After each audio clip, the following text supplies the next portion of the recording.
Everyone at Westlake High thought Emily was just the quiet girl, the one who sat at the far corner of the cafeteria, head down, headphones in, eyes avoiding the world.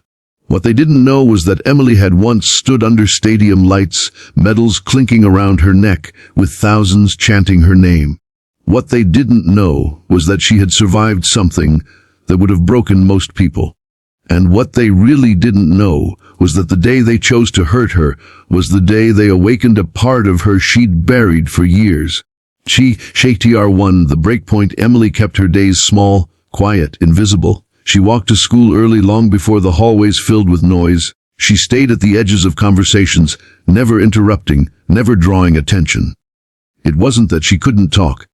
She simply didn't want to. Talking made people curious. Curiosity led to questions, and Emily had learned the hard way that some truths weren't safe to share. But the thing about high school is that invisibility is never permanent. The wrong people always notice eventually. It started with whispers. Why does she wear those baggy hoodies in summer? Probably hiding something. Bet she's just weird. By October, the whispers turned into small, accidental bumps in the hallway, trays slipped into her lap in the cafeteria, and cruel laughter that followed her like a shadow. Emily kept her head down, not because she was weak, but because she was tired. She'd promised herself she'd never let her fists do the talking again. Then came the Friday that changed everything. The cafeteria smelled of pizza and disinfectant.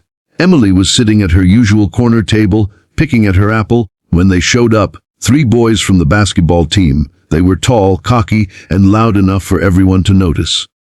"Hey, shy girl," one of them said, leaning over her. "Why don't you look at us when we talk?" Emily tried to stand, but the tallest one blocked her path. His smirk widened.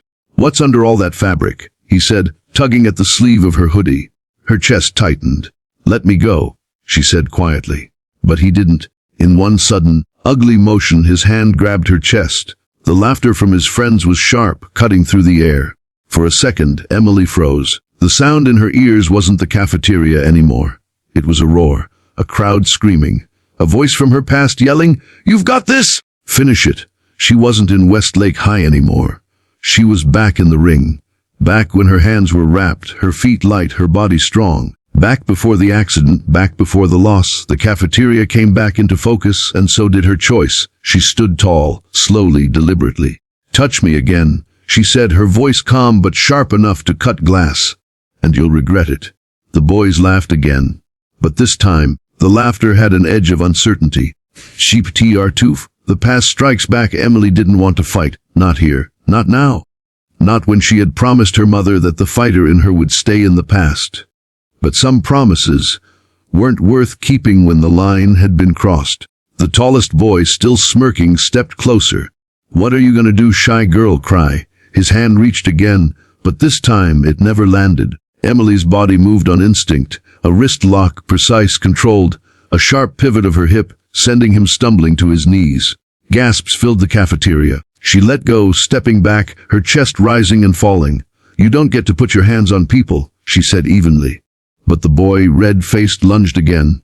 This time, she sidestepped, hooked his arm, and pinned him to the table with a technique so fast the other 2 boys froze. Her voice stayed calm, but her eyes were fire. "I used to fight in national tournaments. I retired because I didn't want to hurt people anymore. Don't make me unretire." Someone in the crowd whispered, "She's a black belt."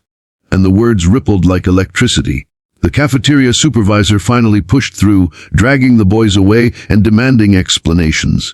Emily just shook her head. "I'm fine."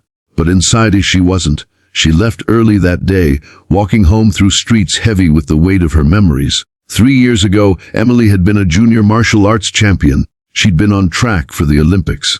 Her father was her coach, her biggest fan. Then a car accident took him from her, and left her with injuries that doctors said might never fully heal.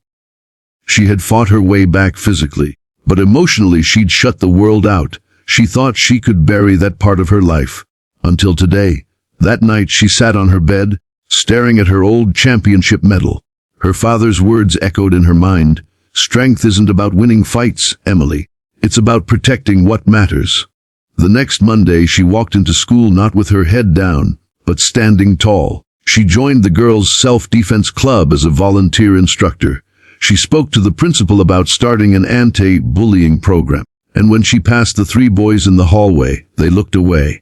Word spread quickly, not about Emily, but about the girl who stood her ground. Some people started coming to her for advice, some for training. Emily hadn't just defended herself that Friday, she had taken back her voice.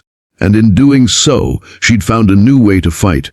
Not for medals or glory, but for the people who needed someone to stand beside them when no one else would.